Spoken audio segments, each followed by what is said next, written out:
ഡ്രൈവിംഗിനിടെ ഏതെല്ലാം സിഗ്നലുകൾ ഉപയോഗിക്കണം എന്നത് സംബന്ധിച്ചും സൈൻ ബോർഡുകൾ പാലിക്കേണ്ടത് എങ്ങനെയെന്നതിനെ കുറിച്ചുമെല്ലാം അറിവില്ലാത്തവരാണ് വലിയൊരു വിഭാഗം ഡ്രൈവർമാരും.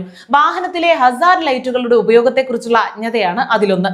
വാഹനത്തിലെ ഹസാർഡ് ലൈറ്റുകൾ എന്താണെന്നും അവയുടെ ഉപയോഗം എങ്ങനെയാണെന്നും എപ്പോഴൊക്കെയാണ് ഇത് പ്രവർത്തിപ്പിക്കേണ്ടതെന്നുമൊക്കെ പലർക്കും നിശ്ചയമില്ല. പെരുമഴയത്തും മൂടൽ മഞ്ഞിലും വാഹനത്തിലെ 4 ഇൻഡിക്കേറ്റർ ലൈറ്റുകളും മിന്നിക്കൊണ്ടിരിക്കുന്ന ഹസാർഡ് ലൈറ്റ് ഉപയോഗിക്കുന്നത് നമ്മൾ കാണാറുണ്ട്. എന്നാൽ ഇത് ശരിയായ രീതിയാണോ? ഹസാർഡ് ലൈറ്റ് പ്രവർത്തിപ്പിക്കുന്നതിൽ വിശദീകരണവുമായി എത്തിയിരിക്കുകയാണ് ഇപ്പോൾ കേരള പോലീസ്. വാഹനത്തിന്റെ 4 ടേണിംഗ് ഇൻഡിക്കേറ്ററുകളും ഒരുമിച്ച് പ്രവർത്തിപ്പിക്കുന്നതിനെയാണ് ഹസാർഡ് വാർണിംഗ് ലൈറ്റ് എന്ന് പറയുന്നത്. വാഹനത്തിലെ ഡാഷ്ബോർഡിലുള്ള ചുവന്ന സ്വിച്ചാണ് ഹസാർഡ് വാർണിംഗ് ലൈറ്റിനെ പ്രവർത്തിപ്പിക്കുന്നത്. എന്നാൽ നമ്മുടെ പൊതുനിരത്തുകളിൽ കണ്ടുവരുന്ന തെറ്റിദ്ധാരണയുണ്ടാക്കുന്ന പ്രവണതയാണ് ഹസാർഡ് വാർണിംഗ് ലൈറ്റിന്റെ ദുരുപയോഗമെന്ന് പോലീസ് പറയുന്നു. എപ്പോഴാണ് ഹസാർഡ് ലൈറ്റ് ഉപയോഗിക്കേണ്ടതെന്നും പോലീസ് ഫേസ്ബുക്ക് പോസ്റ്റിൽ വിശദീകരിക്കുന്നുണ്ട്. യാത്രക്കിടെ റോഡിൽ വാഹനം നിർത്തേണ്ട അടിയന്തര സാഹചര്യം ഉണ്ടായാൽ മാത്രം പുറകെ വരുന്ന വാഹനങ്ങൾക്ക് സൂചന നൽകുന്നതിനാണ് ഹസാർഡ് വാർണിംഗ് ലൈറ്റ് ഉപയോഗിക്കേണ്ടത്.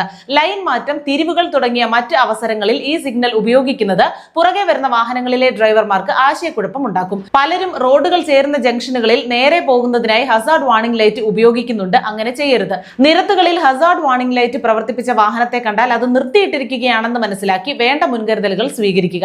തിരക്ക് പിടിച്ച റോഡിലൂടെ ഒരു വാഹനത്തിന് പതിയെ പോകേണ്ട സാഹചര്യം ഉണ്ടായാൽ, അതായത് ഭാരം കയറ്റിയ വാഹനങ്ങൾ അല്ലെങ്കിൽ മറ്റൊരു വാഹനത്തെ കെട്ടിവലിച്ചു കൊണ്ടുപോകുന്ന വാഹനങ്ങൾ ഉണ്ടെങ്കിൽ ഹസാർഡ് വാർണിംഗ് പ്രവർത്തിപ്പിക്കാം. മോട്ടോർ വാഹന നിയമപ്രകാരം വാഹനം ഓടിക്കുമ്പോൾ ഒരിക്കലും ഹസാർഡ് ലൈറ്റ് പ്രവർത്തിപ്പിക്കരുത്. എന്നാൽ നിങ്ങളുടെ വാഹനം കെട്ടിവലിച്ചു കൊണ്ടുപോകുമ്പോൾ ഹസാർഡ് ലൈറ്റ് ഉപയോഗിക്കാം. കൂടാതെ മഴയുള്ളപ്പോഴും മൂടൽമഞ്ഞുള്ളപ്പോഴും ഹസാർഡ് ലൈറ്റ് പ്രവർത്തിപ്പിക്കരുത്.